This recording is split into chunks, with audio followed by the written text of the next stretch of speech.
বাংলাদেশে অতীতের যে কোনো সময়ের তুলনায় এখন ইসলামপন্থীদের সম্ভাবনা অনেক বেশি, ফলে অনেকের মধ্যে কিছু যন্ত্রণাও হালকা পাতলা আছে না নাই?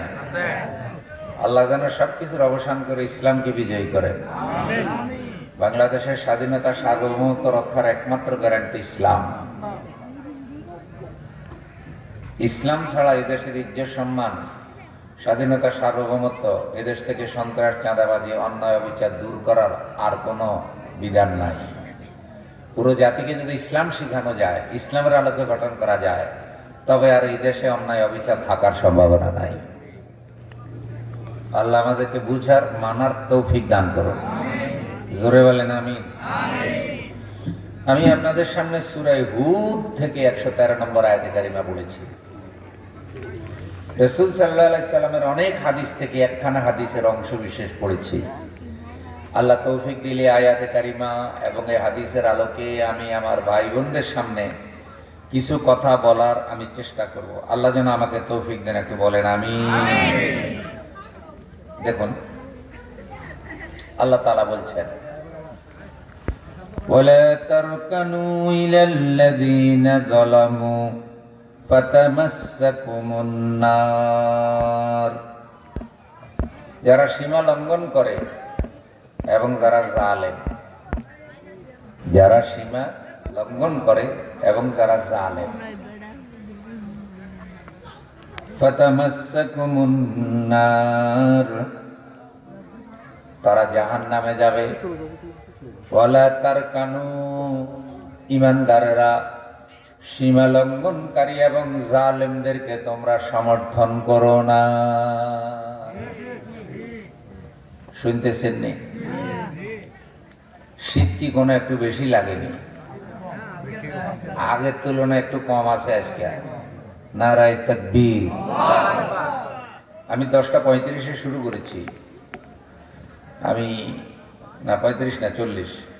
আমি লম্বা কথা বলবো না, কিন্তু মাহফিলে যেন হক আদায় হয় আর আমাদের জন্য ফায়দামন্দ হয়, উপকারী হয়, এমন কথা যেন আল্লাহ বক্তাকে বলার তৌফিক দান করেন। ওয়ালা তারকানু, আল্লাহ বলছেন সমর্থন করিও না। বান্দাদেরকে লক্ষ্য করে আল্লাহ বলছেন তোমরা সমর্থন করিও না ইলাল্লাযীনা যালামু, যারা জালেম এবং যারা সীমা লঙ্ঘনকারী। আল্লাহ বলছে জালেমকে সমর্থন করিও না, সীমা লঙ্ঘনকারীদেরকে সমর্থন করিও না। তা আল্লাহর কথা বান্দা হিসেবে আমাদের শোনার দরকার আসেনি? আর যারা চুপ করে আছে তাদের ধারণা আল্লাহর কথা না শুনলে অসুবিধা নেই।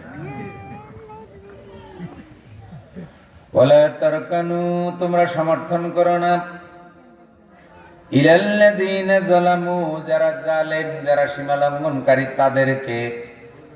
ফাতামাসসাকুমুন নার, জালেমরা জাহান্নামে যাবে। তোমরা যদি জালেমের সহযোগী হও, সমর্থনকারী হও, তাহলে জালেমের সাথে তোমাদেরকেও জাহান্নামে যাওয়া লাগবে।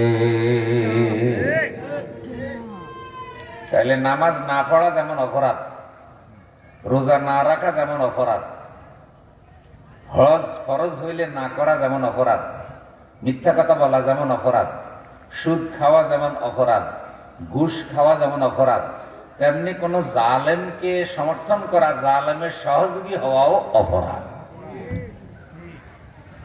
বুঝতেছেন নি? ওয়ামা লাকুম মিন দুনিল্লাহ, জালেম যখন জাহান্নামে যাবে হাসরের দিন, জালেম কোনো সাহায্যকারী পাবে না। তুম্মা লা ইউনসারুন, কোন দিক থেকে সাহায্য পাবে না। আর হাসরের দিন জালিমরা কোনো অভিভাবক, কোনো নেতাও পাবে না। দুনিয়াতে জালেমদের একটা সম্পর্ক আছে, এক জালেম আরেক জালেমের বন্ধু হয়, এক চোর আরেক চোরের কি, এক সন্ত্রাস আরেক সন্ত্রাসের বন্ধু হয়। কিন্তু হাসরের দিন কেউ কারো দায় দায়িত্ব নেই। এ হলো কোরআনের আয়াতের মোটামুটি মেসেজ। এবার হাদিসটা শুনে। قال رسول الله صلى الله عليه وسلم, আমাদের দয়ার রাসূল, মায়ার রাসূল সাল্লাল্লাহু আলাইহি সাল্লাম বলেন, মান মাশা মা যালিমিন যে জালেমের সাথে উঠা বসা করে, জালেমের সাথে চালচলন করে, মেরুয়ার ভাইয়েরা বোনেরা শুনতেছেন নি? জালেমের সাথে উঠা বসা করে, জালেমের সাথে চালচলন করে, ওয়াহুয়া ইয়ালামু ইন্নাহু যালিম, এটা জানে যে আমি যার সাথে উঠা বসা করতেছি, যার সাথে চালচলন করতেছি সে জালেম। এটা জানা বুঝার পরেও জালেমকে সমর্থন করে, সম্পর্ক রাখে, তার সাথে উঠা বসা করে, তার হাতকে শক্তিশালী করে, ফাকাদ খারাজা মিনাল ইসলাম, ওই জালেমের সমর্থনকারী ইসলামের মধ্যে থাকে না, সে মুসলমানিত্ব থেকে তার নাম কাটা যায়। এবার বলেন, জালেমকে সমর্থন করলে যদি মুসলমানি থেকে নাম কাটা যায়, তাহলে যারা নিজেরা জালেম হয়, জুলুম করে, তারা আর মুসলমান থাকেনি। আপনাদের মন খারাপ নেই নাকি আমি আশাতে বেজার হয়েছে? তাহলে আমি কোরআন হাদিসের কথা যদি শুনাই, তাহলে এটা মানতে কোনো অসুবিধা আছে?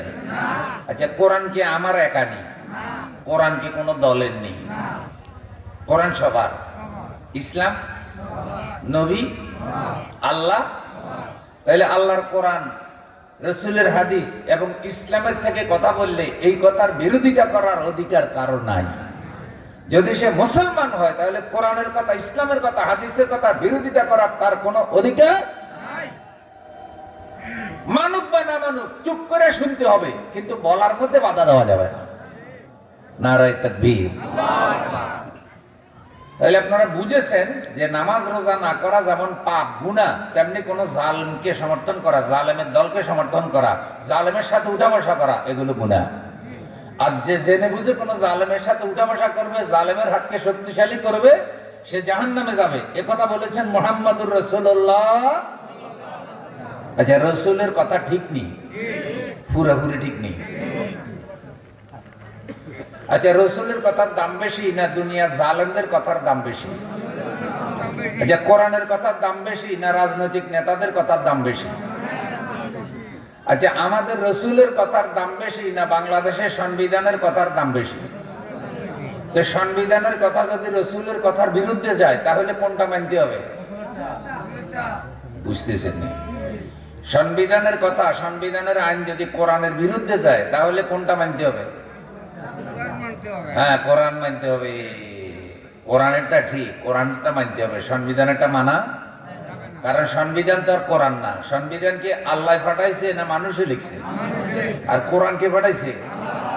এই কারণে কোরআনটা যতক্ষণ, সংবিধানটা যতক্ষণ কোরআন অনুযায়ী হবে না, ততক্ষণ ওই সংবিধান দিয়ে বাংলাদেশে শান্তি আসবে না। বুঝতেছেন?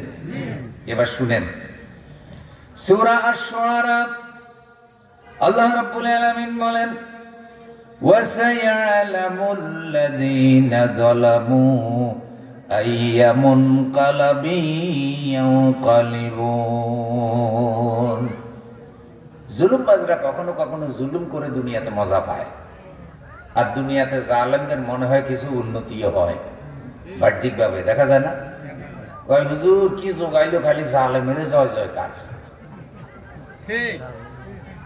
আল্লাহ রাব্বুল আলামিন বলেন,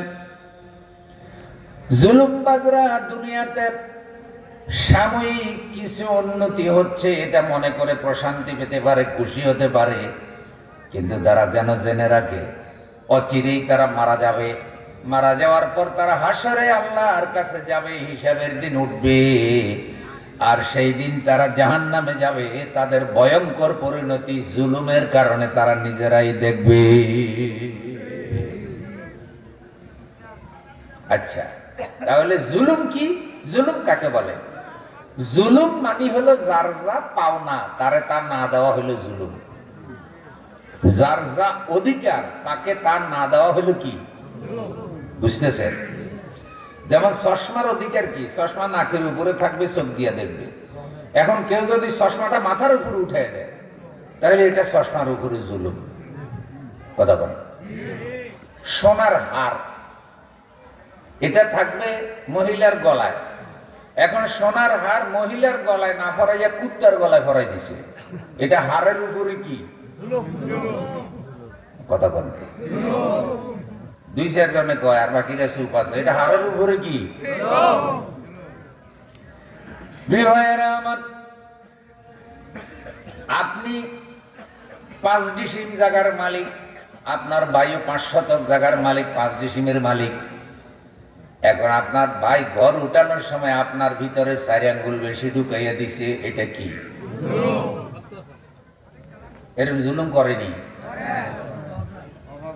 মসজিদে প্রথম কাতারে নামাজ পড়ে, আবার ঘর উঠানোর সময় ভাইয়ের জায়গা দখল করে, এরকম নামাজি ভাইও আছে না? না, এদিকে নামাজি ওদিকে জালেম, নামাজি জালেম, নামাজ পড়লেও কি করে? জুলুম করে। তাদের ব্যাপারে হাদিস আছে সহিহ বুখারী, সহিহ মুসলিম শরীফে মুহাম্মদুর রাসূলুল্লাহ সাল্লাল্লাহু আলাইহি সাল্লামের একখানা হাদিস এসেছে, সেটা হলো এই, মান আখাযা শিবরাম মিনাল আরদি যুলমান, কোন ব্যক্তি যদি কারো জায়গা জমি জোর করে জুলুম করে দখল করে 4 আঙ্গুল, কয় আঙ্গুল? 4 আঙ্গুল দেখান আমারে, হাত উঠান, ঠান্ডার মধ্যে হাত উঠান, আপনাদেরকেও খাটাইতে হইবে। কয় আঙ্গুল? এবার নামা। এই 4 আঙ্গুল রাখলে যেরকম জায়গা দখল হয়, যে ব্যক্তি জুলুম করে অন্যায়ভাবে কারো 4 আঙ্গুল জায়গা দখল করবে, ফাইন্নাহু ইউতাউইকুহু ইয়াউমাল কিয়ামাতি মিন 7 আরদিন, এ অন্যায়ভাবে জুলুম করে 4 আঙ্গুল জায়গা দখল করার কারণে হাসরের দিন আল্লাহ রাব্বুল আলামিন 7 তবক জমিন তার মাথার উপরে উঠাইয়া দিবে, উঠাইয়া দিয়া বলবে, জমিনের পাগল রে, জমিন আর লাগবে কিনা বলো। ভাই জমিনের পাগলা কিছু আছে না নাই? তার অবস্থা দেখলে মনে হয় পুরা মেরুয়া যেন তার একলা হইয়া যায়, আসেনি? এরকম চতুর্দিকে খালি দখল করে, তাহলে 7 তবক জমিন আল্লাহ তার মাথার উপরে উঠাই দিবে আসরের দিন। এই 7 তবক জমিন মাথার উপরে উঠাইয়া দেওয়া, এটা কি রহমত না বিপদ? 7 তবক জমিন মাথায় লইতে পারবেন। একজন কয়, হুজুর এই যে ওয়াজ করলেন, তো 7 জমিন আমার মাথায় কেমনে উঠেবে? মাথায় একটা ছোট ফুটবলের মতো, আর জমিন হইল কত বড়, তো এই 7 জমিন মাথার মধ্যে উঠেই উঠেন নাই। ওরে দোস্ত, কেমনে জমিন মাথায় উঠাবে? টেনশনের কারণ নাই। রাসূল সাল্লাল্লাহু আলাইহি সাল্লাম বলছেন, হাদিস সহিহ, যারা জুলুম করে অন্যের জায়গা দখল করবে, তাদের মাথার উপরে 7 তবক জমিন উঠবেই উঠবে, কোনো সন্দেহ নাই। এখন কেমনে উঠাবে? কর, ফুটবল দেখছেন কি ভাই? কথা বল, ফুটবল কি অনেক বড় না মোটামুটি ছোট? এই ফুটবলের ভিতরে আল্লাহ তাআলা 7 তবক জমিনের ওজন ঢুকাই দিতে পারবেন কি পারবেন না? দেখলে মনে হবে ফুটবল, আসলে এর ভিতরে ওজন আছে 7 তবক জমিন। এবার ফুটবল মাথার উপরে উঠাই দিলে তো জমিনের পাগলার অবস্থা খারাপ।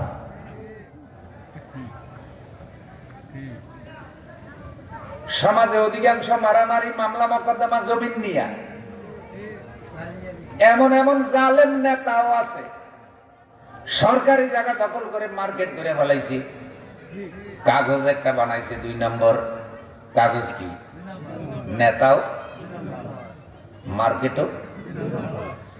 এখন মার্কেট 2 নম্বর, নেতা 2 নম্বর, দলিল 2 নম্বর, জায়গাও 2 নম্বর, মার্কেটের ইনকামও ভেজাল 2 নম্বর।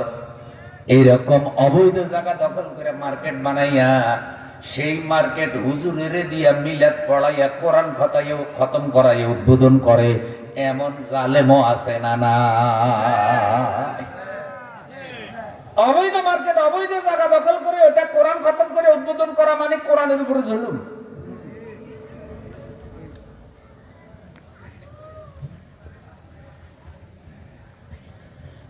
জায়গা জমির বিষয়ে মাসালা, কে কতটুকু পাবে, তার কতটুকু হক, আল্লাহ তাআলা বিস্তারিত কোরআনুল কারীমে বলে দিয়েছেন, হাদিসে বলে দেওয়া হয়েছে। নামাজের ব্যাপারে রাসূল সাল্লাল্লাহু আলাইহি সাল্লাম বিস্তারিত ব্যাখ্যা দিয়েছেন। আল্লাহ বলেছেন আকিমুস সালাহ, কিন্তু বিস্তারিত ব্যাখ্যা আল্লাহ দেন নাই, বিস্তারিত ব্যাখ্যা দিয়েছেন রাসূল সাল্লাল্লাহু আলাইহি সাল্লাম। কিন্তু সম্পত্তি বন্টনের ব্যাপারে আল্লাহ রসুলের আগে নিজে সব অংশ অংশ বয়ান করে দিয়েছে, যাতে বান্দারা একে অপরের হক নষ্ট না করে। মা কতটুকু পাবে, ভাই কতটুকু পাবে, বোন কতটুকু পাবে, ছেলে কতটুকু পাবে, মেয়ে কতটুকু পাবে, সব তন্ন বিতন্ন করে অংশে অংশে কোরআনে বর্ণনা আছে না নাই? তারপরে অবৈধভাবে দখল করে, অবৈধভাবে জায়গা দখল করে। 2 নম্বর জায়গা জমি ব্যবসা কইরা বড় লোক হয়েছে এমন টাকাওয়ালা আসেনি? বিশাল টাকাওয়ালা, কোটি কোটি টাকার গাড়িতে চলে, প্রতি বছরে উমরা করতে যায়। যারা হারামখোর জালেম তাদের উমরায় কোনো লাভ না। যাদের টাকা পয়সা হারাম, যে জালেম, যে সন্ত্রাস, তার উমরা হজের মধ্যে কোনো ফায়দা।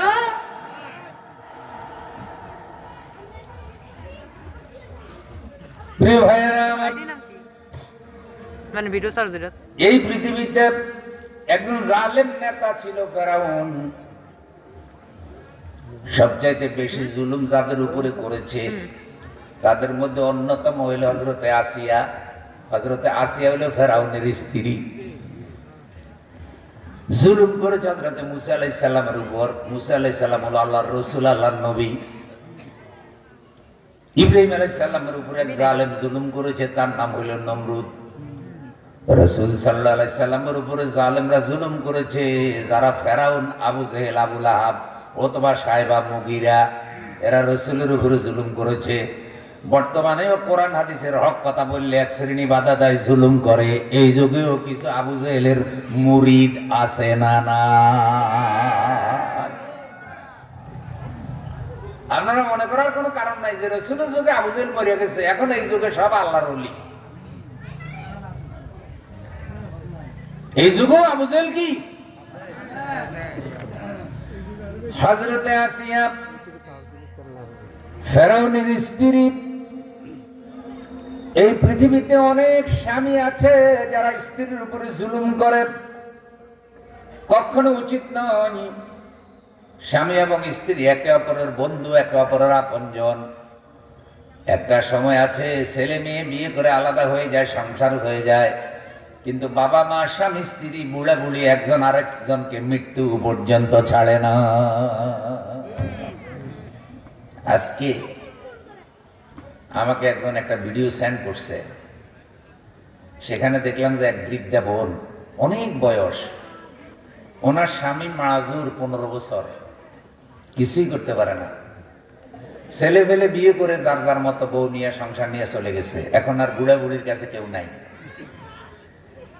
এখন ওই বৃদ্ধা মা বাড়িতে, অন্যের বাড়িতে কাজ করে করে বিগত 15 বছর যাবৎ তার এই অচল প্রতিবন্ধী স্বামীকে খাওয়ায়।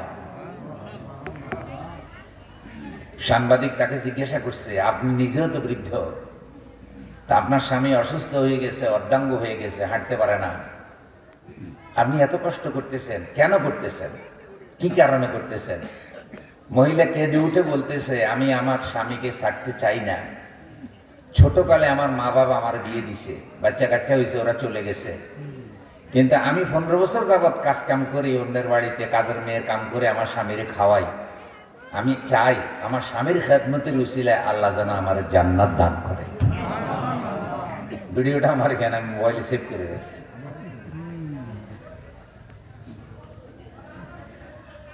সাংবাদিক তখন বলতেছে, এই আধুনিক যুগে ক্ষুদ্র ক্ষুদ্র কারণে সংসার ভেঙে যায়। বড় লোকের সংসার, স্বামীও বড় লোক, স্ত্রীও বড় লোক, কেউ কাউকে সেভাবে মর্যাদা দেয় না। স্বামী শিক্ষিত, স্ত্রী শিক্ষিত, কারো কাছে কারো মর্যাদা নাই। সবাই যার যার হ্যাডম দেখাইয়া চলে। হ্যাডম বুঝেননি? ক্ষমতা, ভাই ঠিক মতো বলছে। সবাই যার যার ক্ষমতা দেখাইয়া চলে, ফলে দেখা যায় বিয়ে শাদী মজবুত হয় না, স্বামী স্ত্রীর ভালোবাসা টিকে না, 2 দিন পরে তালাক, ডিভোর্স। খবর নিয়ে দেখা গেছে যে পরিমাণ ডিভোর্স হয়, 95% ডিভোর্স, তালাক বড় লোকদের মধ্যে হয়, গরিবদের মধ্যে এত তালাক হয় না।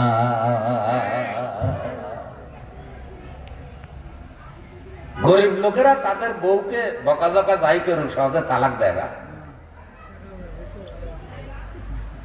ওই বোনের আবেগ দেখে বুড়ো মানুষ এক পর্যায়ে আমার চোখের কোণায় পানি চলে আসলো। আমি আসার সময় দেখছি এটা। আমি আপনাদের এই মাহফিলে আসার সময় প্রায় 2 ঘন্টা পর্যন্ত এই টঙ্গী থেকে চৌরাস্তা পর্যন্ত জামে ছিলাম, 2 ঘন্টা পর্যন্ত। তো এটা দেখলাম আর কি, দেখে ভাবলাম আহারে আমাদের মা চাষিরা মারা গেছে, তারা ঢেকিতে ধান দিয়ে তারপরে চাউল তৈরি করতো, সেটা দিয়ে গরম ভাত রেঁধে খাওয়াইতো। বাটা হলুদ বাটা মরিচ মনে পড়ে, এখন প্রায় ঘরে বাটা হলুদ বাটা মরিচ নাই, ওইটা দিয়ে করতো। এরপর আমরা আমাদের মা বোনদেরকে দেখছি অনেক সময় ফজরের পরে কোরআন তেলাওয়াত না কইরা দিনের কাম শুরু করতো না। আর আমাদের এখন অনেকের মুসলমানের ঘরে কোরআন তেলাওয়াত নাই, মা বোনেরাও কোরআন পড়ে না। অনেক জায়গায় বহু মা বোনে আছে ঝগড়াঝাটিতে ওস্তাদ, গালিগালাজে ওস্তাদ, গীবত শেখায়, ঝগড়ার উপরে পিএইচডি করছে, কিন্তু কোরআন হাদিস জিজ্ঞাসা করলে কিছু, আত্মায়াতে জিজ্ঞাসা করলে ভুল, দোয়া কোনো জিজ্ঞাসা করলে ভুল, কিন্তু ঝগড়া লাগলে যদি সারাদিনে 100টা গালি দেয়, একটা গালিও ভুল হয় না।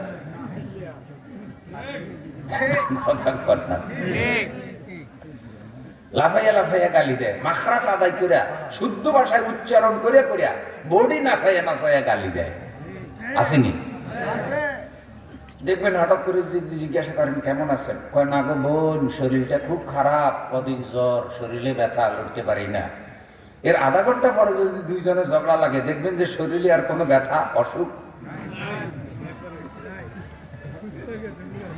সুস্থ হয়ে গেছে।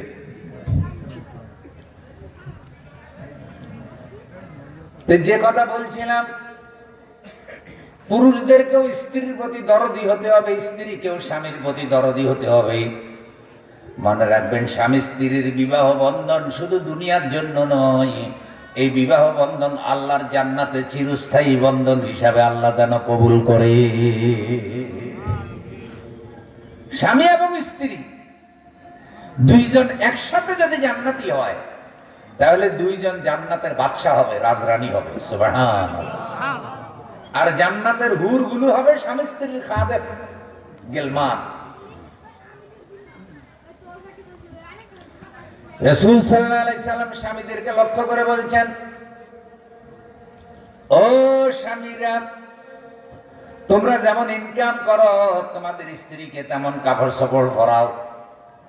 তোমরা যেই মানের টাকা পয়সা কামাই করো সেই মানের বাজার করো। নিজে যদি 1,00,000 টাকা কামাই করো, স্ত্রীকে সুন্দর কাপড় চোপড় পরাও। অনেকে আছে এমন কিপটা বউরে একটা টাকাও দেয় না। আপনাদের কথা কইতেছি না, বহু জায়গা আছে এমন, কলা গাছ কাটলে কষ বাহির হইব, ওনার পকেটের থেকে টাকা বাহির হইব না।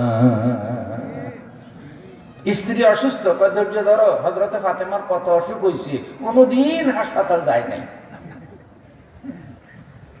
মানে ফাতেমার দোহাই দিয়ে কি হাসপাতাল নাই না? উদ্দেশ্য হইলে ওখানে গেলে কি খরচ হবে? টেয়া লাগবে না, কৃপণ হব না, আবার প্রয়োজনের তুলনায় বেশি খরচ করব না, বেহুদা খরচও করব না। স্বামী টাকা পয়সা ইনকাম করলে মদ খেয়ে, তাস খেলে, ক্যারাম বোর্ড খেলে, আড্ডা দিয়ে পয়সা নষ্ট করবেন না। আপনি স্বামী, আপনি পরিবারের প্রধান, আপনি যে টাকা পয়সা ইনকাম করেন, এই টাকার মধ্যে 1 নম্বরে আপনার স্ত্রীর হক আছে। কথা বলেন, আপনি সারাদিন বাহিরে চাকরি করেন আর আপনার স্ত্রী ঘরে আপনার চাকরি করে। ঘর এটা কার? মূল মালিকানা তো স্বামীর। স্ত্রীরও মালিকানা আছে, কিন্তু আসল মালিক কে?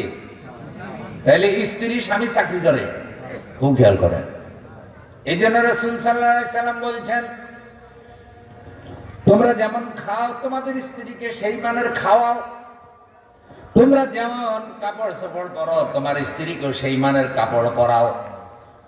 ধরেন এখন ঠান্ডার রাত, সকালবেলায় 8টা-9টা বাজে ফজরের নামাজ পড়ে অনেক সময় একটু রেস্ট করলে 8টা-9টা বাজে আর উঠতে পারে না। এখন আপনি তো ফজরের নামাজ পড়ে চাদর মাথায় দিয়া, মাফলার গলার মধ্যে ফেঁসাইয়া, একেবারে হাত মোজা পা মোজা লাগাইয়া, কান টুপি লাগাইয়া, মেরুয়া বাজার আইসা পরোটা দোকানে বসছেন। বেটা গরম গরম পরোটা ভাজি, গরম গরম আলু ভাজি, ডিম ভাজি আর চা, এরপরে ফান দিয়া, ফান খাইয়া ফিনিশিং। ফান হইল কি? আর যাদের টানা অভ্যাস আছে তারা ফানের সাথে আবার টানেও, টানা বুঝছেন তো। এবার শান্তি যে নাস্তাটা হইল। কিন্তু আপনি তো দোকানে এসে নাস্তা করলেন শান্তি মতো, আপনার স্ত্রী ঘরে এখনো কিছুই খেতে, কারণ সে এখন উঠতে পারে না, রাঁধতে পারে নাই, নাস্তা করতে পারে না, হেতু আর দোকান নাই। তাহলে মাঝে মধ্যে কি করবেন? রসুলের হাদিস অনুযায়ী আল্লাহ রসুল বলছে, তুমি স্বামী হিসাবে যেমন খাও তোমার স্ত্রীকেও তেমন খাওয়াও। নিজে নাস্তা করে দোকানদারকে বলবেন, ভাই 2টা পরোটা দাও, ভাজি দাও, ডিম ভাজি দাও, আমি যা খাইছি তা দাও। এবার প্যাকেট করে বাড়িতে নিয়ে যদি আপনার স্ত্রীকে বলেন, ধরো ধরো কৈতরি কৈতরি কৈতরি, আমি কইলে আর কি, আপনি যে নামে ডাকেন, আমিও নাস্তা করছি, তোমার জন্য নিয়ে আসছি, খাও, বাচ্চাদেরকেও খাওয়াও, কত বেজার হইব না খুশি হইব? ভালোবাসা বৃদ্ধি পাবে, এটা সুন্নত পালন হবে। হতে পারে স্ত্রীকে এই মহব্বত করে নাস্তাটা করানোর কারণে আল্লাহ আপনাকে ক্ষমা করে দেবে, যে তুমি তোমার স্ত্রীর প্রতি সদয় হয়েছ। অসুস্থ হলে ডাক্তার দেখাবেন, এই খরচটা আল্লাহর রাস্তায় খরচ হিসাবে গণ্য হবে। সুবহানাল্লাহ বলে। যারা চুপ করে আছেন তারা কি শীতের মধ্যে সুবহানাল্লাহ, তাদের ঠান্ডা হয়ে গেছে কেমন? আচ্ছা, সুবহানাল্লাহ বললে সওয়াব হয়নি? আচ্ছা, ফুটবল খেলা দেখে গোল করলে কি কোনো সওয়াব আসেনি? ক্রিকেট খেলা দেখে ছক্কা করিয়া লাভ দিলে কোনো সওয়াব আসেনি? قال رسول الله صلى الله عليه وسلم, রাসূল সাল্লাল্লাহু আলাইহি সাল্লাম বলেন, সুবহানাল্লাহ, আলহামদুলিল্লাহ, এই তাসবিহগুলি যারা করে, এই বাক্যগুলো যারা পড়ে, আল্লাহ তাদের জন্য আসমান থেকে শুরু করে জমিন পর্যন্ত এই খালি জায়গাটা সওয়াব দিয়ে ভরে দেয়। তাহলে গলার ভলিউম ফুল দিয়ে বলেন সুবহানাল্লাহ, জোরে বলেন আলহামদুলিল্লাহ। তাহলে স্ত্রীর পিছে খরচ করবেন, ছেলের পিছে খরচ করবেন, মেয়ের পিছে খরচ করবেন, যা খরচ করবেন সব খরচ আল্লাহর রাস্তায় খরচ হিসাবে আপনার সওয়াব হবে।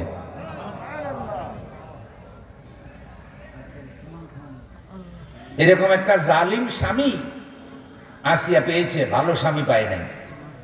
হযরতে আসিয়া মুসা আলাইহিস সালামকে সাহায্য সহযোগিতা করার কারণে হযরত আসিয়ার উপরে যেই পরিমাণ জুলুম করত ফেরাউন, দুনিয়ার কোন স্বামী কোন স্ত্রীর উপরে এই পরিমাণ জুলুম করত না। কোন একদিন হযরত আসিয়া ফেরাউনের জুলুম সহ্য করতে না পেরে আল্লাহর দরবারে একটা দোয়া করেছেন, একা একই আল্লাহর কাছে নিজের মনের কষ্টগুলো বলতেছে, দোয়া করতেছে। দোয়াটা আল্লাহর কাছে এত ভালো লাগলো, সূরা তাহরিম 19 নম্বর আয়াতে আল্লাহ দোয়াটা রেখে দিয়েছে। সেই দোয়াটা কি একটু খেয়াল করে শুনেন। রব্বি বিনিলি ইনদাকা বাইতান ফিল জান্নাতি ওয়া নাজ্জিনি মিন ফিরআউনা ওয়া আমালিহি ওয়া নাজ্জিনি মিনাল কওমিয যালিমিন। হে আমার রব, আমাদের রব কে? আল্লাহ। হযরত আসিয়ার রব কে? আল্লাহ।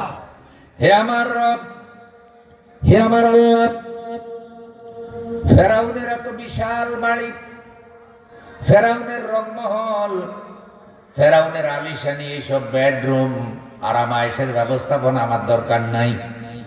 আল্লাহ, তুমি আমাকে ফেরাউনের জুলুম অত্যাচার থেকে মুক্ত করে নিয়ে যাও, আর তোমার কাছে জান্নাতে দয়া করে আমার একটা ঘর বানাইয়া দাও। হযরতে আসিয়া দোয়াটা কার কাছে করে? স্বামীর ব্যাপারে গোপনে, যে আমার স্বামী অনেক টাকার মালিক, বিশাল আলিশানি তার বিল্ডিং, ফেরাউনের রাজমহল, পৃথিবীর কোন নাজ নেয়ামত সুখ শান্তির অভাব। তিনি বলতেছেন, যেহেতু সে জালেম, ঈমান নাই, আমার উপরে জুলুম করে, মুসা আলাইহিস সালামের উপরে জুলুম করে, তাহলে এই স্বামীর ঘর আমার দরকার। দোয়াটা কার কাছে করে? ওয়ানাজ্জিনি মিন ফিরআউনা ওয়া আমালিহি ওয়ানাজ্জিনি মিনাল কওমিয الظالمين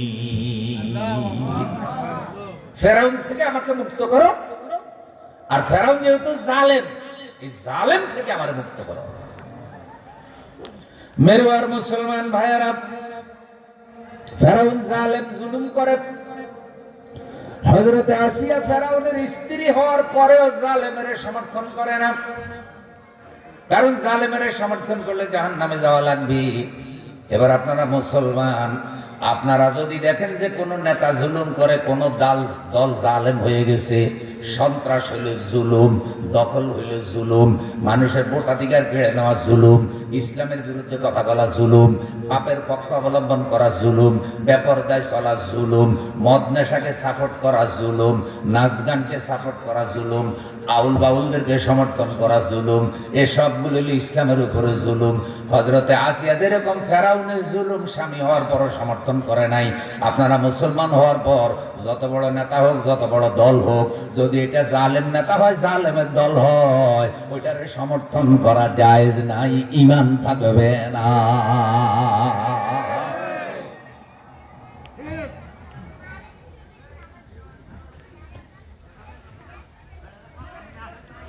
ফেরাউন শুধু কি জালেম শাসক, নাকি ফেরাউন খোদায় দাবি করছিল?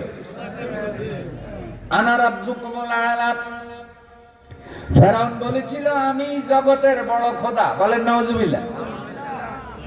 এখন হযরতে আসিয়া তো ফেরাউনের উপর ঈমান আনে নাই, ফেরাউনের খোদাও মানে না। এখন যেহেতু আগে থেকে স্বামী হিসাবে তো অস্বীকার করতে পারে না।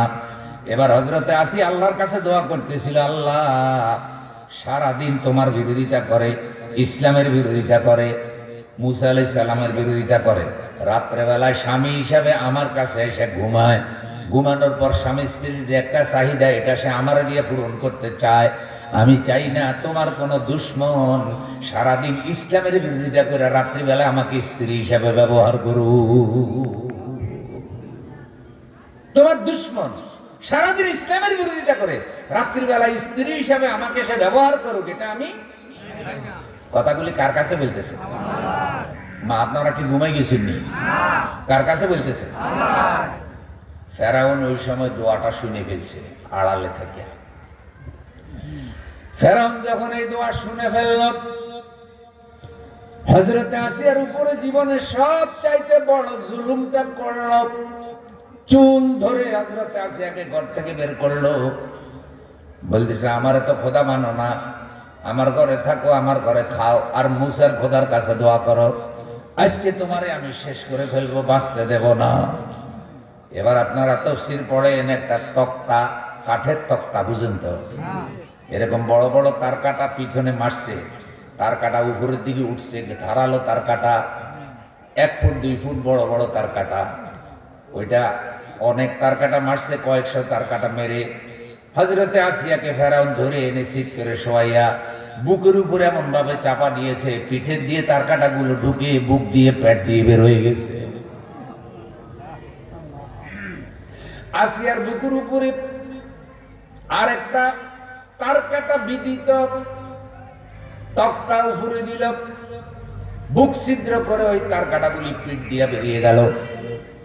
ওই তক্তার উপরে ফেরাউন লাফাইতেছে, লাফাইতে লাফাইতে হযরতে আসিয়ার বুকের খাঁচাটা ভেঙে ফেলেছে। এক পর্যায়ে হযরতে আসিয়ার পেটের মধ্যে লাফাইতে লাফাইতে নাড়ি বুড়ি গুলা পায়খানার রাস্তা দিয়ে বের হয়ে গেছে, হযরতে আসিয়ার জিহ্বা বের হয়ে গেছে, নাক দিয়া রক্ত বের হয়ে গেছে, কান দিয়া রক্ত বের হয়ে গেছে, চোখগুলা বের হয়ে গেছে বড় বড় হয়ে। হযরতে আসিয়ার রূহ বেরিয়ে যাবে, জিবরাইল আমিন কাঁদে, ফেরেশতারা কাঁদে, মালাকুল মউত কাঁদতে কাঁদতে আসছে, আল্লাহ তোমার উপর ঈমান আনার কারণে আজকে জালেম স্বামী ফেরাউন হযরতে আসিয়ার উপরে জুলুম করলো। ও আল্লাহ, তুমি অনুমতি দাও ফেরাউনকে শেষ করে দেই। আল্লাহ বলে, ও রহমতের ফেরেশতারা, হযরতে আসিয়া ঈমানি পরীক্ষা দিতেছে, আমি আল্লাহ আসিয়াকে শাহাদাতের মর্যাদা দিয়ে জান্নাত দেব। আসিয়ার রূহটা যেন জান্নাতের দৃশ্য দেখতে দেখতে হাসতে হাসতে বের হয়ে যায়। তোমরা হযরতে আসিয়ার জন্য আমার 8টা জান্নাতের দরজা খুলে দাও। আল্লাহ আল্লাহ জপ মন জপ আল্লাহ আল্লাহ আল্লাহ আল্লাহ জপ মন জপ আল্লাহ আল্লাহ। হৃদয় হবে ফুলে ফুলে, হৃদয় হবে ফুলে ফুলে নূরে উজালা। আল্লাহ আল্লাহ জপ মন জপ আল্লাহ আল্লাহ। হযরতে আসিয়ার জন্য যে আল্লাহ রাব্বুল আলামিন জান্নাতের 8টা দরজা খুলে দিয়েছে, সে আল্লাহ তাআলা এখনো আছে না নাই? আপনি যদি জালেমের জুলুমের কারণে বিপদে পড়ে যান, আল্লাহ আপনার জন্য জান্নাতের রাস্তা সহজ করে দেবে।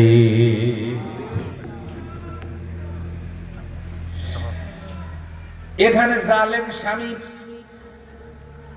স্ত্রী হওয়ার পর জুলুম সমর্থন করে নাই। এবারে দেখেন জালেম আরো কারে বলা হয়েছে। আল্লাহ তাআলা বলছেন, ওয়ামান আযলামু মিম্মান মানা'a মাসাজিদাল্লাহি আইয়ুযকারা ফীহা ইসমুহু ওয়া সা'a ফী খরাবিহা। সব থেকে বড় জালেম আর কে হতে পারে যে মসজিদে হক কথা বলতে বাধা দেয়, আল্লাহর নাম উচ্চারণ করতে বাধা দেয়। মসজিদে ইমাম সাহেব যদি কোরআন হাদিসের হক কথা বলে, কিছু কিছু মানুষ আছে এই কথাগুলি তাদের গায়ে লাগে, তখন তারা মসজিদে বাধা দেয়। এমন লোক আছে না নাই? তাইলে ইমাম সাহেবের বক্তব্য, খতিব সাহেবের বক্তব্য কোরআন হাদিস অনুযায়ী যদি সত্য হয়, হক হয়, যারা কোরআন হাদিসের এই বক্তব্যের বিরোধিতা করে, আল্লাহ বলছে তারা জালেম। কথা বল, তারা কি? আরো জোরে, আরো জোরে, আরো জোরে।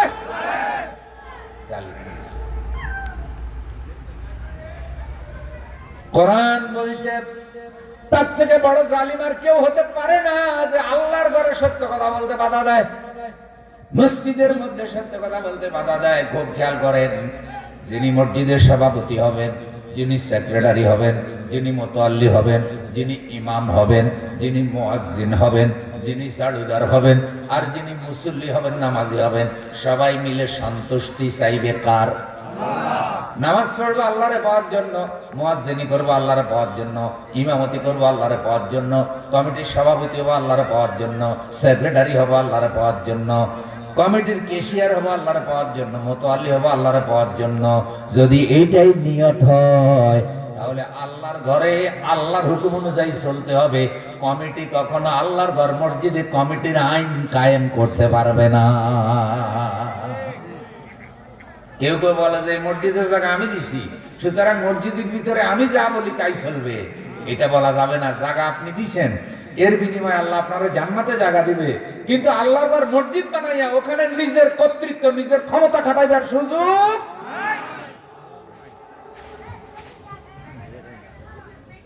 বুঝা যায়নি? রোগ এগুলা সমাজে আসেনি। রোগ আছে যেখানে ঔষধ হবে। কথা বলা, কেউ কয় হুজুর খালি কবরের ওয়াজ করেন আর আকাশের ওয়াজ করেন, মধ্যখানে ওয়াজ করিয়া। কারণ মধ্যখানে ওয়াজ করলেই কিছু জামিলা আছে না নাই?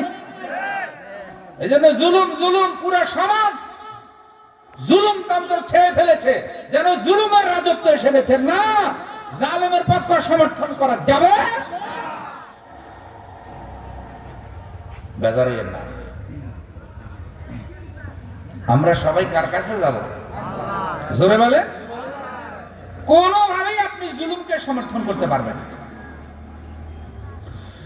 শুনুন, আল্লাহ রাব্বুল আলামিন জালেম এবং জুলুমের পরিচয় দিতে গিয়ে আল্লাহ তাআলা কি বলেন একটু খেয়াল করে শুনেন।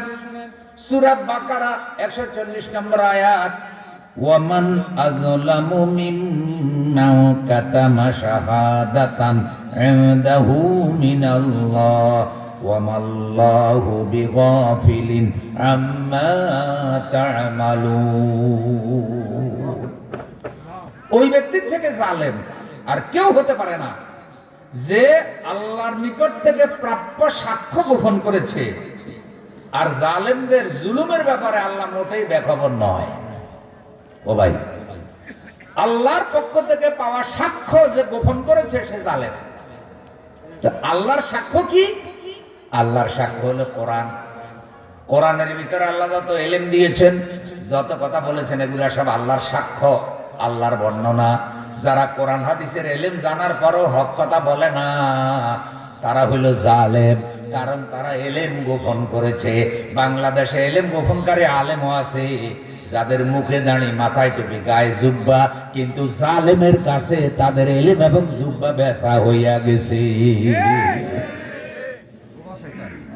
ওনার জালেমের পক্ষে কিছু হুজুরও আছে না নাই? সংখ্যায় কম কিন্তু আছে। এগুলি জালেম, এগুলো হুজুর না জালেম? কথা কথা আরো ধরে। তাহলে জালেম হুজুর হোক, যেই হোক, নেতা হোক, দল হোক, এদের সাথে থাকা যাবে। রাসূল সাল্লাল্লাহু আলাইহি সাল্লাম হাদিসে বলেছেন, অন্যায় অবিচার দেখার পরেও যে আলেম হক কথা বলে না, সে বোবা শয়তান। কি শয়তান? আরো জোরে কোন, আরো জোরে। ওয়াজ খালি আমি একলা করবো, ওয়াজ আপনারাও তো করবেন, সবাই মিলে ওয়াজ করি না। যারা জানা বুঝার পরেও হক কথা বলে না, তারা কি শয়তান? বলেছেন মুহাম্মদুর রাসূলুল্লাহ, কয় দিনকাল বেশি ভালো না, চুপ থাকো। কয় না? যখনই বলে দিনকাল বেশি ভালো না, চুপ থাকো, তখন হক কথা বলা সাহস আর কারো হয় না, তখন মিথ্যাটা বিজয়ী হয়ে যায়, হকটা পরাজিত হয়ে যায়। আজকে এই কারণেই দেখা যায় জালেমের গোষ্ঠী প্রভাবশালী হয়। 17-18 বছর জালেমরা যে জুলুমতন্ত্র কায়েম করেছে, 5 তারিখে ছাত্ররা সাহসী হইয়া যখন জালেমের বিরুদ্ধে আওয়াজ দিয়েছে, আল্লাহ ফেরাউনের বান্ধবী মহিলা ফেরাউন, বাংলাদেশি ফেরাউন রে শেষ পর্যন্ত আন্ডা বাচ্চা সহ আল্লাহ এ দেশ ছেড়ে যেতে বাধ্য করেছে। এই ঘটনার সাক্ষী আপনারা হয়েছে। কথা বল না? বাংলাদেশ একটা মহিলা ফেরাউন আসিল নি? কেউ কেউ বলে ওইটা হলো মুসা যুগের ফেরাউনের গার্লফ্রেন্ড। মুসা যুগের ফেরাউনের কি ফ্রেন্ড? গার্লফ্রেন্ড। আল্লামা সাঈদী রহমতুল্লাহ আলাইহির মতো বুজুর্গ মানুষকে 13 বছর জেলে আটকায় রেখেছে মিথ্যা অভিযোগ দিয়া। তরুণ একটা ছেলে ওসমান আলী অন্যায়ভাবে তাকে হত্যা করেছে। তার জানাজা হয়েছে সংসদে, প্রায় 10 লক্ষেরও বেশি মানুষ। আল্লামা সাঈদী তাদের ষড়যন্ত্রে মেডিকেল কিলিং করে তারে হত্যা করা হয়েছে। একটা জানাজা পর্যন্ত ঢাকায় করতে দেয় নাই। 3 বারের প্রধানমন্ত্রী দেশনেত্রী বেগম খালেদা জিয়া ইন্তেকাল করলেন, কিন্তু অনেকে এমনও বলে ওই ফেরাউনের বান্ধবী তারে স্লো পয়জন দিয়া দিয়া তাকে শরীরটা শেষ করে দিয়েছে। ফলে 5 তারিখের বিপ্লবের পরে তিনি বের হয়েছেন, কিন্তু তিনি আর সুস্থ হয়ে উঠতে পারেন নাই। অথচ জাতির এই প্রয়োজনে এই সময়ে তাদের মতো নেতার বড় দরকার ছিল। কারণ তিনি ছিলেন আলেমদের প্রতি দরদি, তিনি ছিলেন ইসলামপন্থীদের প্রতি দরদি। তার আমলে 4 দলীয় জোটে 2টা ইসলামিক দল ছিল, এবং তিনি ছিলেন ভারতের আধিপত্যবাদের বিরোধী। মনে পড়ে? তার স্বামী ছিলেন ভারতীয় আধিপত্যবাদের বিরোধী। বাংলাদেশের মানুষ তার রেখে যাওয়া আদর্শকে সেভাবেই দেখতে চায়। বাংলাদেশের মানুষ তাদেরকে ইসলাম বিরোধী হিসাবে দেখতে চায় না। আলেম ওলামার সাথে দুশ্মনী রাখলে ওইটা ওই মহিলা ফেরাউনের চরিত্রই হয়ে যাবে।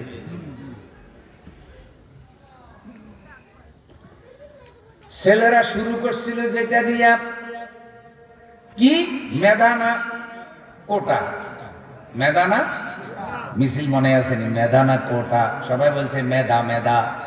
কারণ কোটা যেটা, কোটা যেটা কোটা কোটা হইলো বিভিন্ন মুক্তিযোদ্ধার নামে, মুক্তিযোদ্ধার ছেলে হইলে চাকরি পাবে, অমুকের ছেলে হইলে চাকরি পাবে, অমুকের ছেলে হইলে চাকরি পাবে। এইভাবে 56% ছিল কোটা। এই কোটার কারণে মেধাবীদের চাকরি হয় না, বুঝতেছেন? এখন কোটা হইলে মুক্তিযোদ্ধার নামে, চাকরিতে হয় হইলো রাজনৈতিক ক্যাডারের। খায় দায় সামনেয়া, মোটা হয় জব্বর। কিরে সামনেয়া খাইলে মোটা, জব্বরের মোটা হয় কেমনে? বুঝা গেছে খাবার দাবার সামনেয়ার নামে বাজেট হইলেও সামনেয়া খায় না, খায় কে? কোটা যদিও মুক্তিযোদ্ধার নাতিদের নামে, ছেলেদের নামে, ওই কোটায় মুক্তিযোদ্ধার ছেলেদের চাকরি হয় না, চাকরি হইল রাজনৈতিক ক্যাডারদের। ছেলেপেলেরা ওটা বুঝছে, বুঝার পরে আন্দোলনে নামছে যে আমরা পড়ালেখা করব, আমরা ভালো রেজাল্ট করবো, চাকরি হবে আরেকজনের রাজনৈতিক টাউটদের, সারাদিন সন্ত্রাস করবে, চাঁদাবাজি করবে, আর বড় বড় চাকরিগুলো কোটার মাধ্যমে তাদের হয়ে যাবে। ছেলেরা সব ঐক্যবদ্ধ হইয়া নামছে, বহু চেষ্টা করছে, আগে সাহস করে নাই, এবার এগুলা মাথা বেঁধে নামছে। দেখেন মনে পড়ে যে গুলি করি দুইটা তিনটারে, একটা পড়ে আরেকটা উঠে, তারপরও পালায় না। তাহলে কি পরিমাণ সাহসী হইলে পরে আবু সাইদের মতো ছেলে বুক দিয়ে দিছে, যে বুকের ভিতর অনেক ঝড়, বুক পেতেছি গুলি কর। এইরকম যখন সাহসী হয়েছে, ওরা চাইছে কোটা সংস্কার, সাথে সাথে যদি ফেরাউনের বান্ধবী বলে দিত যে তোমাদের দাবি মানিয়ে নিলাম, তাহলে আন্দোলনও শেষ। কিন্তু আল্লাহ তাআলা চাইছে যে না, এটা দিয়ে তো খালি কোটা হবে না, এটা দিয়ে হে ফেরাউনের বান্ধবী তোমার আমও যাবে, সালাও যাবে। এই পরিকল্পনা কার? শেষ পর্যন্ত আল্লাহ তাআলা আস্তে আস্তে ফাঁকাইতে ফাঁকাইতে ফাঁকাইতে ফাঁকাইতে আস্তে আস্তে আইসা গেল কি ওই 5 তারিখ। পরিকল্পনা বুঝাতে চাইলাম, 16-17 বছর যাবৎ সব সেটিং করে ফেলছে, 1 সেকেন্ডের ভরসা নাই, কয় 41 সালের আগে ছাড়াছাড়ি। অথচ 1 সেকেন্ডের ভরসা আমাদের আসেনি। কিন্তু ছেলেরা সাহসী হয়ে যখন হক কথা বলছে, ময়দানে ভূমিকা পালন করছে, 1400-1500 ছেলে জীবন গেছে, কিন্তু আল্লাহ তাআলা বাক স্বাধীনতা নেয় নিতে ইনসাফ, আয়নাগরের কিছু মানুষকেও আল্লাহ ফিরাইয়া দিছে। তাইলে সবাই ভয় পাইলে হয় না, কাউকে না কাউকে হক কথা বলতেই। সুতরাং আমরা জালেমের পক্ষে থাকতে চাই না, আমরা সত্যের পক্ষে থাকতে চাই। নারায়ে তাকবীর।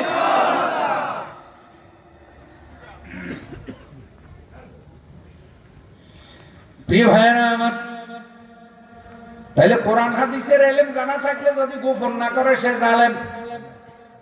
আরেকটা জালেমের ব্যাখ্যা নেন, জালেম কাকে বলে? আদম আলাইহিস সালাম আল্লাহর কাছে দোয়া করেছেন, সবাই আমার সাথে পড়েন, রব্বানা যালামনা আনফুসানা ওয়া ইল্লাম তাগফির লানা ওয়া তারহামনা লানাকুনান্না মিনাল খাসিরিন। এই আয়াতে কারিমার অর্থ কি? রব্বানা, হে আমাদের রব, যালামনা আনফুসানা, আমরা আমাদের উপর জুলুম করছি। আচ্ছা আপনি বলেন তো, আদম আলাইহিস সালাম কি কারো বাড়িঘর দখল করছে? কোন সন্ত্রাস করছে? কারো বিরুদ্ধে মিথ্যা কথা বলছে? কিচ্ছু করে নাই।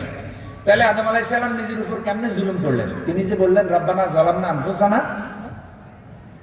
খুব খেয়াল করেন, আল্লাহ তাআলা হযরত আদম এবং আম্মা জান হাওয়াকে জান্নাতে থাকতে দিয়েছে, দিয়ে বলছে হে আদম জান্নাতে থাকো, নাজ নেয়ামত সব খাও, আরাম আয়েশ করো, কিন্তু লা তাকরাবা হাদিহিশ শাজারা ফাতাকুনা মিনাজ জালিমিন। ও আদম, এই গাছের নিকটে যাইও না, তাহলে জালেম হয়ে যাবে। খুব খেয়াল করেন, তাহলে গাছের নিকটে না যাওয়ার জন্য সীমা রেখা কে দিছে? তা আল্লাহর সীমা রেখা অতিক্রম করে আদম তুমি যদি গাছের কাছে যাও, ফাতাকুনা মিনাজ জালিমিন, তুমি জালেম হয়ে যাবে। তাহলে মেরু আর ভাই বোনেরা, এখানে কি জানা গেল? যে যারা আল্লাহর দেওয়া সীমা রেখা মানে না, আল্লাহর আইন মানে না, তারা জালেম। কথা বল, যারা আল্লাহর আইন মানে না তারা কি? আরে জোরে, যারা কোরআনের আইন মানে না, ইসলামের আইন মানে না, কোরআনী শাসনের কথা বললে, ইসলামী শাসনের কথা বললে, ইসলামী খেলাফতের কথা বললে, যারা ওইটাকে ধর্ম ব্যবসা বলে, তারা বলে ধর্মের রাজনীতি নাই, তারা বলে এরা ধর্মের ট্যাবলেট বেচতেছে, যারা ইসলামী আইন কানুনের বিরুদ্ধে এইসব কথা বলে, এগুলা সব হলো জালেমের গোষ্ঠী। ভাই ওয়াজ কোনো বেশি কড়া লাগেনি কেন? না না না, কড়া কি? বহু ঠান্ডা ওয়াজ করে দেখছি, এখন জুলুম এত বেড়ে গেছে, ঠান্ডা ওয়াজে ধরে না। তো ওয়াজ ঠান্ডা ওয়াজে ধরে না, এই ফাফের বাজার, জুলুমের বাজার যখন গরম, তাহলে ওয়াজও গরম হওয়ার দরকার আছে না নাই? যেমন জাতের পাপাচার অন্যায় অবিচার চলবে, আলেম ওলামাগণ সাহসিকতার সহিত সেভাবেই কোরআনের বয়ান উপস্থাপনা করবে। কপালে হেদায়েত থাকলে হেদায়েত হবে, হেদায়েত না থাকলে হেদায়েত হবে না, কিন্তু বয়ান তো বাদ দেওয়া যাবে। আদম আলাইহিস সালামকে শয়তানে যেভাবেই হোক বুঝাইছে, বুঝাইয়া গাছের কাছে নিছিনি। हजरत आदम खा के गंदम जू के आया दहर में, हजरत आदम खा के गंदम जू के आया दहर में, उनमें भी एक राज हक था उनके नादानी न थी। আদম আলাইহিস সালাম গন্ধম খাইছে ওই গাছের কাছে গিয়া। এটা আদম আলাইহিস সালামের নাফরমানি ছিল না, গুনাহ ছিল না, এটা আল্লাহ তাআলার একটা হিকমত ছিল। হিকমত কি? যে আল্লাহ তাআলা আদমকে বানিয়েছেন দুনিয়ার জন্য। ইন্নী জাইলুন ফিল আরদে খলিফা, আমি খলিফা পাঠাতে চাই জমিনে। তো জান্নাতে কিছুদিন রাখছে, রাখার আরেকটা কারণ আছে। এখন জান্নাত থেকে আল্লাহ তাআলা আদমকে পৃথিবীতে কিভাবে আনবেন? ওই গাছটা ছিল উসিলা। গাছটা কি? আরো জোরে কোন। কিন্তু যে কোনো কারণেই হোক, শয়তান বুঝানোর কারণেই হোক, আর যে কোনো কারণেই হোক, তিনি গাছের কাছে গেছেন। যাওয়ার পরে আল্লাহ যে বলছে লা তাকরাবা, যাইও না, তিনি তো গাছের কাছে গেলেন, শুধু যান নাই, তিনি ফল খাইলেন। খাওয়ার পরে কি হলো? জান্নাতি পোশাক তার পরনের থেকে খুলে পড়ে গেল। তিনি বুঝতে পারলেন আমার কাজটা ঠিক হয় নাই। লজ্জার কারণে, শরমের কারণে আম্মাজান হাওয়া একদিকে দৌড় দিলেন, আব্বা আদম আরেকদিকে দৌড় দিলেন। আম্মাজান হাওয়া জান্নাতের 5টা পাতা দিয়ে তার লজ্জাস্থান আবরণ করলেন। আব্বা আদম জান্নাতের 3টা পাতা দিয়ে তার সতর ঢাকলেন, কারণ সতর ঢাকা ফরজ। মহিলার সতরের পরিমাণ বেশি, মহিলার কাপড়ও বেশি। পুরুষের সতর পরিমাণ কম, পুরুষের কাপড়ও কম। মহিলা কবরে যাওয়ার সময় মহিলার কাফনের কাপড় 5টা, পুরুষের কাপড় 3টা। মরার পরেও যে ইসলাম মহিলাকে পুরুষের থেকে 2টা কাপড় বেশি দিয়েছে, মরার আগে ইসলাম কখনো মহিলারে ঠকাইতে পারে না। অথচ আমাদের দেশে কতগুলো নারী নামক সুশীল, কিশীল, আরে ধরে পান। সু মানে হলো উন্নত মানের, শীল মানে নাপিত। সুশীল মানে উন্নত মানের কি? ওরা অরিজিনাল সুশীল না, ওরা বিশেষ বিশেষ দলের সময়, বিশেষ বিশেষ সময় ওদের চেতনা জাগে উঠে। কোন বোরকাওয়ালা মহিলা যখন অপমানিত হয়, কোন দিনদার মহিলা কোরআনের তালিম শিখতে গিয়া যখন অপমানিত হয়, তখন সুশীলদের কোন নারী চেতনা দেখা যায় না।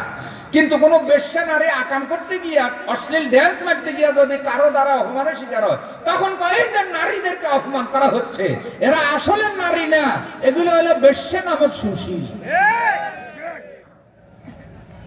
যেই মেয়েদের লজ্জা শরম নাই, এগুলো দয়ুস না। আল হায়াউ শুবাতুম মিনাল ঈমান, লজ্জা শরম ঈমানের অঙ্গ। যার শরম নাই তার ঈমানও নাই, যার লজ্জা নাই শরম নাই তার ঈমানও থাকে না। আল্লাহ আমাদেরকে হায়া শরম লজ্জা দান করুন, একটু জোরে বলেন আমিন। তাহলে মহিলার 5 কাপড়, পুরুষের 3 কাপড়। মা বোনের যে কাপড়ের পরিমাণ বেশি, সতরের পরিমাণ বেশি। মা বোনেরা যখন ঘর থেকে বাজারে যাবে, তখন বোরকা কে পরবে, পুরুষে না মহিলা? এরকম আমরা বোরকা ইচ্ছা হলে পরবো, না হয় পরুম না, না হয় হাফ প্যান্ট পরে বাজারে যাবো। পুরুষ আমাদের দিকে তাকাইব কি লিগা? এই যুক্তি দেয় না সুশীলেরা? যত দোষ সব হইবে পুরুষের, আর পুরুষের চোখের। আবার কোন কোন মহিলা কয় কি, কয় আমরা বাহিরে যাবো, যদি এতই পর্দা করতে হয় তাহলে পুরুষেরা বোরকা পরুক, আগে করে বোরকা পরা দিবে। কয় বোরকা একজনে পড়লেই তো। আচ্ছা আপনারা বলেন কোরআন কি বলছে? ওয়াকারনা ফি বুয়ুতিকুন্না ওয়ালা তাবাররাজনা তাবাররুজাল জাহিলিয়াতিল উলা, মহিলারা ঘরে থাকো, ঘর থেকে যখন বের হবে জাহিলি যুগের মেয়েদের মতো অশ্লীল ভাবে বের হবে না। দরকার হলে ঘর থেকে বের হতে পারবে, হাসপাতালে যাবে, বাবার বাড়ি যাবে, ডাক্তারের কাছে যাবে, কোন কারণে যদি দোকানে বাজার টাজার করার জন্য যাওয়া লাগে বাধ্য হইলে যাবে। কিন্তু যাওয়ার সময় শালীনভাবে হিজাব পরে বোরকা পরে যাবে, যাতে পরপুরুষ তোমারে দেখতে না পারে। আচ্ছা এই আইনটা কি হুজুরের না আল্লাহর? ওরা রাগ গোসা দাঁড়ে সব হুজুরের উপরে। কি আল্লাহ না করলে হুজুর কইতো নি? তখন আল্লাহরে বকে না কিলে পাবলিকে তখন বুঝবো যে কিরা তারা আল্লাহরে গালি দেয় জুড়া দিবি ঝাড়ু দিবিটা, তখন কয় যে আল্লাহর সাথে দুশ্মনী নেই, দুশ্মনী হুজুরের সাথে। দেখছেন নি কি ইবলিসের ইবলিস। তার মানে সে বলতে চায় যে আল্লাহর কথা কোরআনে আছে, চুপে চাপে থাক, হুজুর যেন বয়ান না করে, তাহলে পাবলিকে আর জানতে পারবে না। এই জন্য আরবিতে কোরআন পড়লে বাধা দেয় না, কিন্তু কোরআনের তাফসীর করলে বাধা দেয়, বাংলা বুঝে দেবেন না।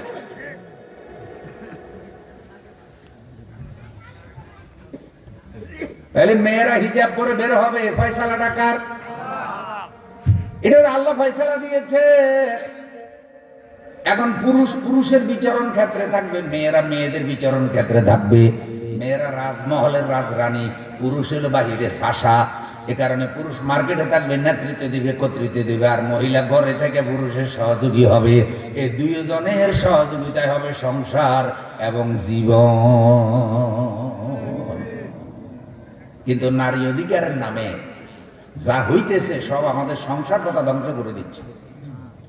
নারীদেরকে বলে তারা স্বামীর কথা শুনবা না, নিজের হাতে কামাই করবা, বাঙ্গা করে থাকবা না। বাবা কি স্লোগান লইয়াছে! মহিলাদের উন্নতি করিতে হইবে, মহিলাদেরকে আরো বেশি সচেতন করিতে হইবে, নারীর ক্ষমতায়নের প্রয়োজন, সব মহিলা করব। নজর মহিলার দিকে, পুরুষের দিকে নাই, নজর খারাপ।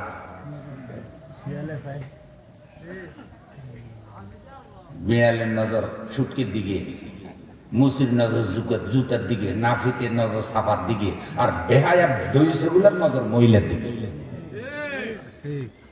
পুরুষের লোন দেয় না, লোন দিব কারে? নারীদেরকে বলে তারা স্বামীর কথা শুনবা না, নিজের হাতে কামাই করবা, বাঙ্গা ঘরে থাকবা না, মাসে মাসে কিস্তি দিয়া, মাসে মাসে কিস্তি দিয়া করবা টাকা উপার্জন। শুনেন বন্ধুগণ, সুদখোরদের হইল আগমন। এইসব স্লোগান দিয়ে দিয়ে আমাদের মা বোনদেরকে ইসলামের বিরুদ্ধে নিয়ে যায়। অথচ ইসলাম মহিলাদেরকে সবচেয়ে বেশি অধিকার দিয়েছে, সম্মানিত করেছে। আল্লাহ বুঝার তৌফিক দাও। তাইলে মা বোনেরা প্রয়োজন হলে সব করতে পারবে, কিন্তু বোরকা পরে, হিজাব করে, ঠিক আছে না? হযরত হাওয়া লজ্জাস্থান আবরণ করলেন জান্নাতের 5টা পাতা দিয়ে। আব্বাজান আদম লজ্জাস্থান আবরণ করলেন 3টা পাতা দিয়া। 2 জনকে আল্লাহ দুনিয়ায় পাঠাই দিলেন। ওই যে আল্লাহর হুকুম মনে নাই, গাছের কাছে গেছে, এটাকে তারা নিজের উপর জুলুম মনে করছে।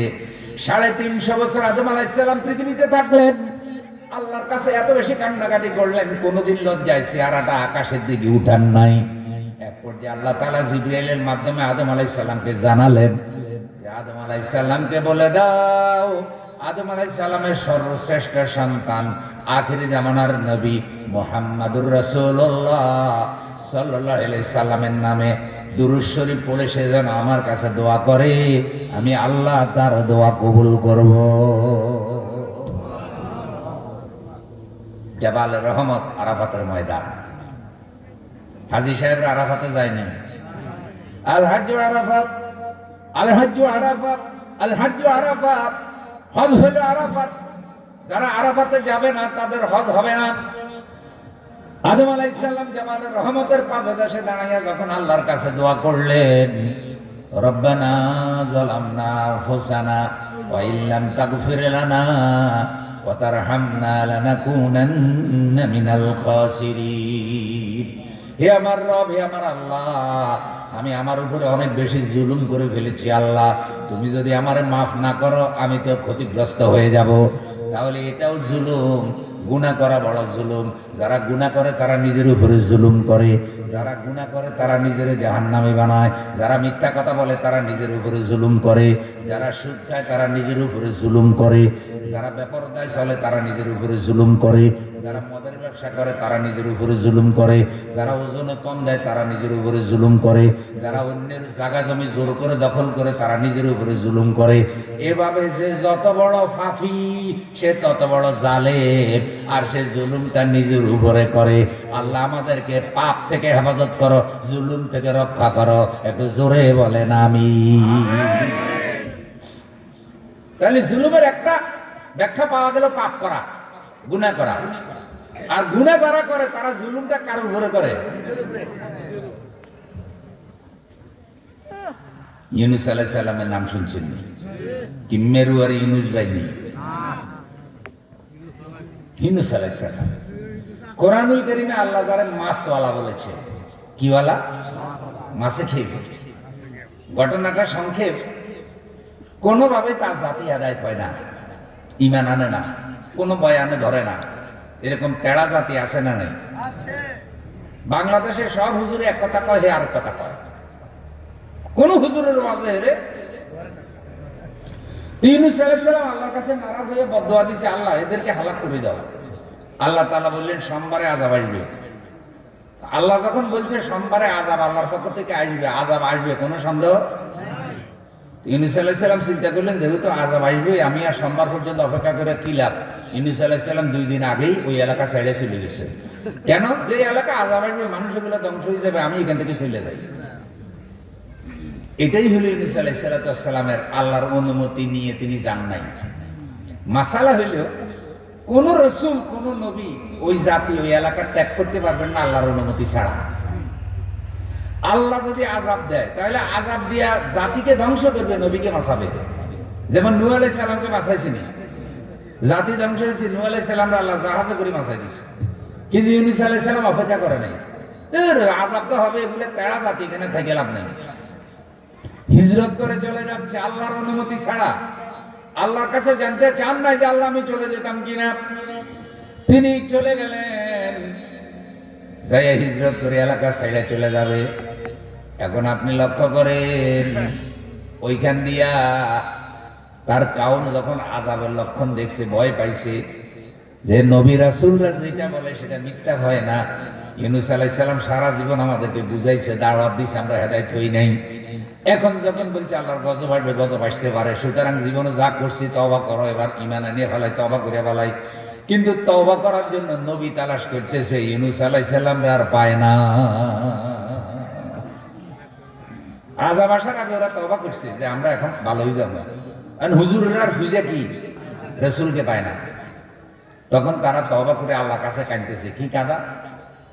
হে আমাদের রব, হে আমাদের আল্লাহ, তুমি নারাজ হইছো, আমাদের উপরে আযাব দিবা, কারণ তোমার রাসূল আমাদেরকে বদদোয়া দিয়েছে ঈসা আলাইহিস সালাম।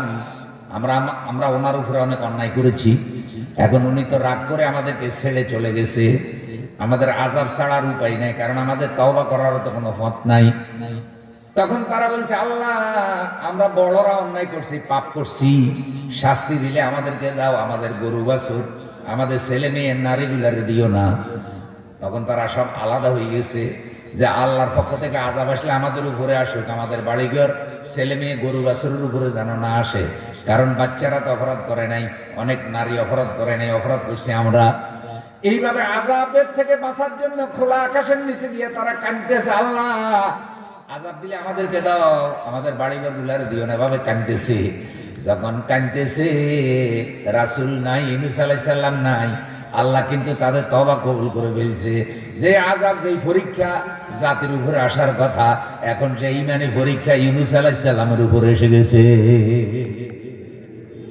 সেটা কি? হিজরত করার সময় জাহাজে উঠছে, জাহাজ এটা নদীর মধ্যখানে গিয়ে আটকা পড়ে গেছে। এখন জাহাজের ইঞ্জিন ঠিক আছে, তেল মোবিল সব আছে, কিন্তু জাহাজ চলে না।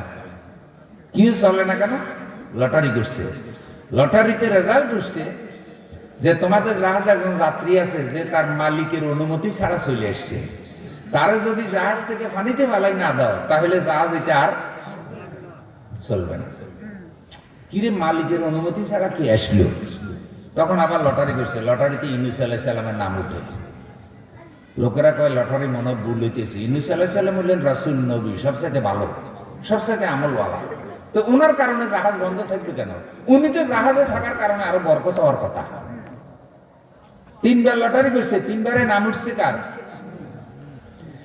ইউনূস আলাইহিস সালাম তখন বুঝতে পারলেন যে আসলে আমি তো আগেই চলে এসেছি, আমার মাওলার অনুমতি নেই নাই, সুতরাং আমাকে পরীক্ষা দিতে হবে। পরীক্ষা আমার বেড়ে গেছে। লোকদেরকে বলছে তোমরা আমারে ফেলে দাও, আমারে ফেলে না দিলে তোমাদের জাহাজ চলবে না। নারাজি শহীদ ইউনূস আলাইহিস সালামকে তারা ফেলে দিল পানিতে। বড় একটা মাছ তাকে গিলে খেয়ে ফেললো।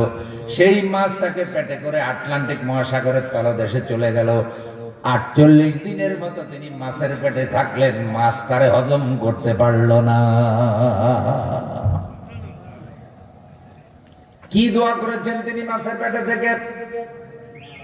লা ইলাহা ইল্লা আনতা সুবহানাকা ইন্নী কুনতু মিনাজ জালিমিন। হে আল্লাহ, তুমি ছাড়া কোনো ইলাহ নাই, আমি তোমার অনুমতি ছাড়া চলে এসেছি, তুমি আমারে দয়া করো, তুমি আমারে ক্ষমা করো, তুমি আমারে মাফ করো। ইন্নী কুনতু মিনাজ জালিমিন, আমি তো আমার উপরে জুলুম করে ফেলেছি। মেরুয়ার ভাইরা শুনতেছেন নি? ইউনূস আলাইহিস সালাম নিজের উপরে জুলুম মনে করছে কি, যে আমি যে তোমার অনুমতি ছাড়া চলে আসছি, এটা আমার উপরে কি জুলুম হয়ে গেছে। আল্লাহ তুমি আমারে মাফ করে দাও। প্রিয় ভাইরা আমার,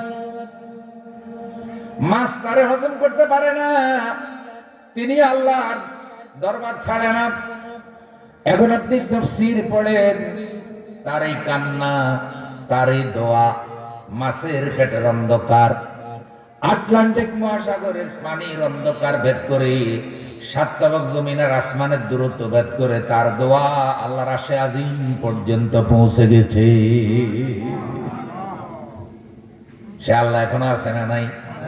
ডাক দিলে আল্লাহ শুনে কি শুনে না? ফাস্তাজাবনা লাহু ওয়া নাজ্জাইনাহু মিনাল গাম্মি ওয়া কাযালিকা নুজিল মুমিনিন। আমি তার দোয়ার জবাব দিলাম, আর মাছের পেটের অন্ধকার থেকে আমি তাকে মুক্ত করলাম।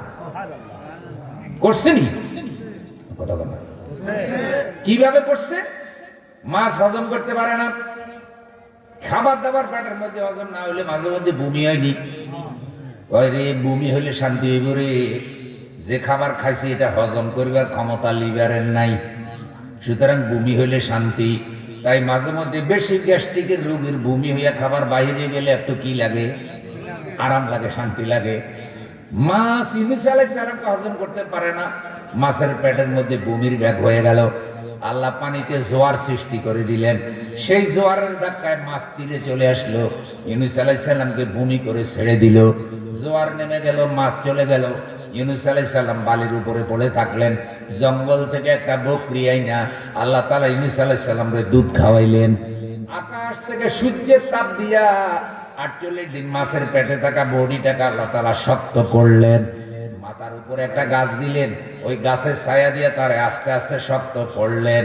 এই দয়াটা আল্লাহ করছে। তাহলে লক্ষ্য করেন, অন্যায় হয়ে গেলে, পাপ হয়ে গেলে বান্দা যদি তওবা করে, তওবা করার পর তার গুনাহ মাফ হয়ে যায়, বান্দা আল্লাহর রহমত পায়।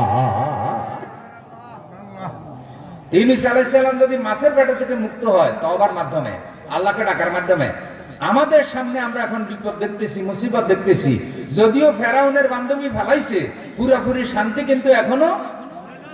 তো শান্তি পাইতে হইলে সামনে ভালো ভালো নেতা নির্বাচন করতে হবে, যাতে কোনো জালেম লোক নেতা হইতে না পারে, যাতে কোনো বেনামাজি নেতা হইতে না পারে, যাতে ফেরাউনের বন্ধু নেতা হইতে না পারে, আবু জেহেলের চরিত্রের উপর নেতা হইতে না পারে, যাতে ফালিয়ে দেওয়া মহিলা ফেরাউনের লোকেরাও নার নেতৃত্ব ফিরে ভালো মানুষ, নেককার, আল্লাহওয়ালা লোক, কোরআন হাদিসের চরিত্রবান লোকের নেতৃত্ব যদি প্রতিষ্ঠিত হয়, ওই জমিনে আল্লাহ তাআলা রহমত দেবে, শান্তি দেবে, আযাব দেবে না। কিন্তু চরিত্রহীন, বেঈমান, হাজাকার, রংবাজ, চোর, ডাকাত, খুনি, সুদখোর, চাঁদাবাজ, এইসব লোকেরা যদি সমাজের নেতা হয়, যতই তাওবা করে না শান্তি চান, শান্তি আসার সম্ভাবনা। আচ্ছা, এখন শীতকাল, কি কাল? আচ্ছা, শীতকালে খেজুর গাছের রস পাওয়া যায় না। খেজুরের রস দিয়ে একটু পায়েস টানলে শান্তি লাগেনি? এখন এই হুজুরে চাইলে আমি খেজুরের রস খাবো, ঠিক মতো বাড়িতে গেছে, বাড়িতে গিয়ে কাফাসিয়া বাজার থেকে একটা তেঁতুল গাছের চারা আনছে, আইনে এটা ঘরে লাগাইছে, লাগাইয়া হুজুরের দোয়া কলমা ফলি পানি ঢেলছে যে আল্লাহ তাড়াতাড়ি খেজুরের রস দাও। 7-8 বছর গাছ এটারে সেবা করছে, গাছ বড় হয়েছে। বড় হওয়ার পরে দেখে যে খেজুরের রস পাওয়া যায় না। হুজুরে চিন্তা করছে আমি মনে হয় গুনাহগার, আমার দোয়ায় কাম হইতেছে না। ওস্তাদ বুজুর্গ, ফির বুজুর্গ আরো 10-12 জন ডাকে এনে কইছে আপনারা দোয়া করেন। সবাই দোয়া দিছে, কিন্তু খেজুরের রস পাওয়া। অবশেষে একজন বুড়া হুজুর গাছের কাছে গিয়া কয়, কি ও এটা কি গাছ? কয় তা তো খেয়াল করি নাই। কয় খেজুরের রস খাওয়ার আশা আপনি তো তেঁতুল গাছ লাগাইছেন। এবার বাংলাদেশের সব হুজুর দোয়া করতে করতে গাছের গোড়ায় মইরাও যদি যায়, এখানে খেজুরের রস আসবে নি। দোষটা কি দোয়ার? দোষটা হুজুরের। খেজুরের রস যে চায়, সে তেঁতুল গাছ লাগাইলে যেমন খেজুরের রস পাবে না। যারা বাংলাদেশে শান্তি চায়, ন্যায় বিচার চায়, কল্যাণ চায়, বরকত চায়, চরিত্রহীন চান্দাবাজ রংবাজদেরকে নেতা বানাইলেও দেশে শান্তি আসবে না।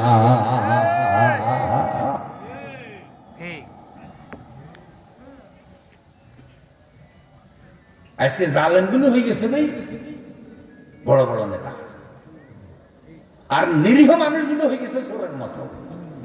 মুরব্বীরা বলে না চোরের মার বড় গলা, কথা বল। মানে উনি মা, ওনার 4-5টা ছেলে সবগুলা চোর।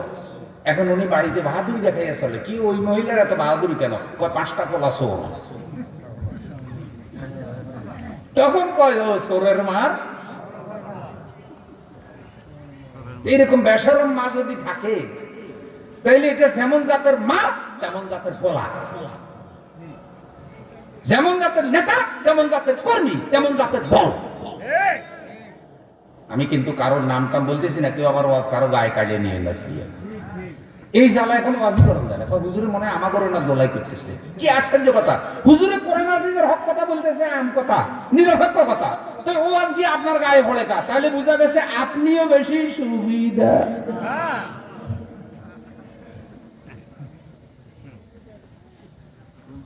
আল্লাহ আমাদেরকে বুঝার তৌফিক দাও।